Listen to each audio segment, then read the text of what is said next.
lupa kita curahkan kepada baginda agung Nabi besar Muhammad sallallahu alaihi wasallam yang telah menuntun kita dari dulu sampai sekarang sehingga kita mengikuti ajarannya. Dan mudah-mudahan kita semua yang hadir di tempat ini kita mendapatkan syafaatul udma di yaumil qiyamah. Amin ya rabbal. Ibu-ibu puasa ke? Ada dari Sunda ada. Saya kalau sama Pak ini saya dari Betawi juga agak ngablak juga. Mohon maaf kalau nanti ngomongnya ngelantur karena puasa.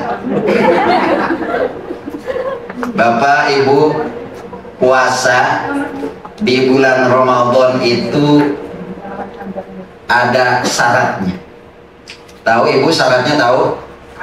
Yang pertama adalah harus Islam. Yang kedua adalah harus balik. Yang ketiga adalah harus kuat, sehat, kuat. Yang keempat adalah harus bisa sampaikan tadi di Patayat. Ya, makanya hafal. Pasti itu di Patayat. Iya, hafal. Kalau kita ada orang yang tidak puasa, kita jangan suudon. Jangan buruk sangka. Siapa tahu dia belum balik. Kiai itu udah bukan tidak dia balik, udah punya anak 3, istrinya 2 lagi. Ya jangan suudon juga. Siapa tahu dia adalah tidak sehat. Ya, jangan suudon. Kiai tidak sehat bagaimana? Orangnya besar, gagah, kuat. Jangan suudon juga, siapa tahu dia adalah orang jadi orang yang tidak puasa adalah jangan suudon puasa. Kalau kita tidak memenuhi syarat itu, maka tidak ada kewajiban puasa. Puasa itu adalah latihan. Puasa itu adalah madrasah. Kata anak sekarang itu sekolah. Kalau sekolah itu ada kurikulumnya, betul apa enggak? Ibu-ibu pernah sekolah? Kalau nggak sekolah kurang ada nongkrong. Ada sekolah itu ada kurikulumnya. Apa kurikulumnya? Kurikulumnya itu adalah puasa. Allah wajibkan di bulan Ramadan untuk melakukan puasa. Dan amalan yang paling baik di bulan Ramadan hanya puasa. Maka Allah sangat memberikan antusias terhadap umatnya, terhadap hambanya yang menjalankan puasa. Barang siapa orang yang puasa di bulan Ramadan, imanan wahtisaban, hanya semata-mata iman karena Allah dan semata-mata adalah mencari pahala dari Allah, maka Allah akan kasih pahala itu adalah diampuni segala dosa-dosa yang telah lalu. Ibu punya dosa, Ibu? Jangan ngaku atuh. Ya. Udah dicatat nggak? Udah dicatat ya. Jadi kalau dosa nggak pernah ada yang nyatat. Tapi kalau amal kebaikan dicatat terus. Betul nggak? Saya sholat tarawih, saya sholat tadarus, saya sodakonya pakai dolar Hongkong tapi $10.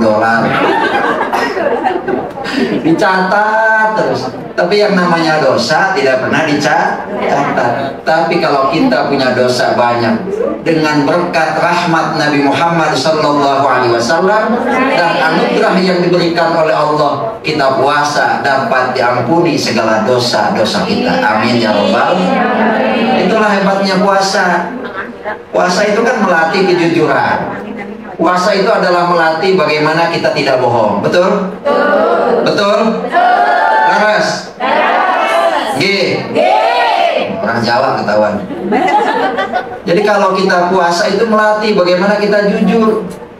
Ada orang yang pura-pura puasa, ada juga. Tapi Allah yang tahu. Betul apa enggak? Maka pahalanya Allah lipat gandakan, tidak ada hitungannya.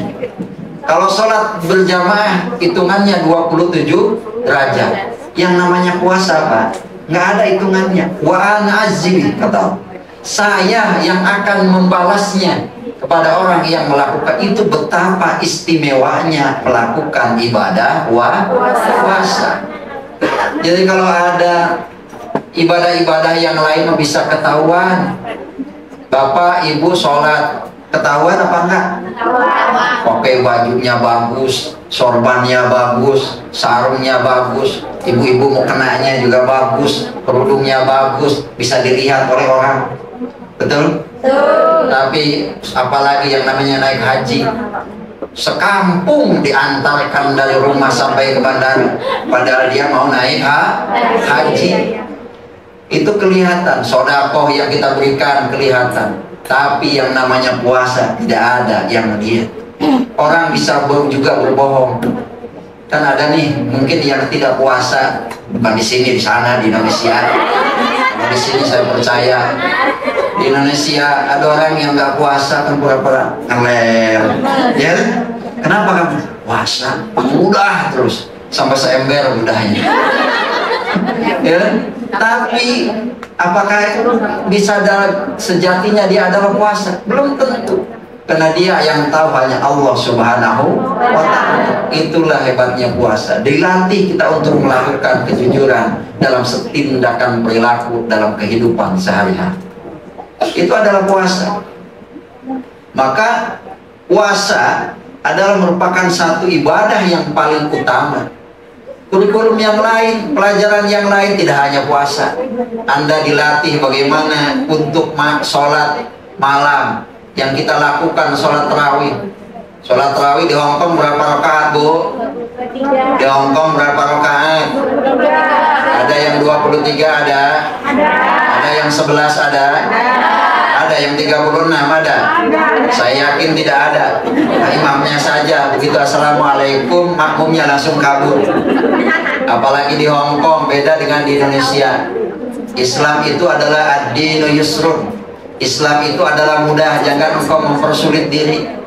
Saya dapat curhatan dari teman-teman pekerja yang laki-laki, supir, Pak. Yai, Ustaz, saya susah untuk sholat karena saya supir. Bukan hanya sholat, mau kencing aja susah. Gimana saya cara ibadahnya? Bagaimana saya cara sholatnya? Kata saya, nggak usah pusing-pusing. Islam itu adalah mudah. Nabi diutus bukan untuk mempersulit orang, tapi diutus adalah untuk mempermudah orang. Tapi agama jangan sampai dipermudah. Betul? Iya. Ya kalau Anda kesulitan untuk kencing sebisanya, nggak ada airnya, pakai tisu.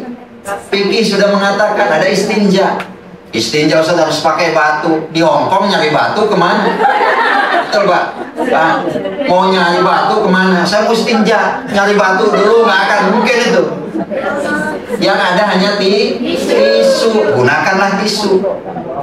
Jangan sampai kayak anak-anak Ibnu yang laki-lakinya istinja adalah pakai roti.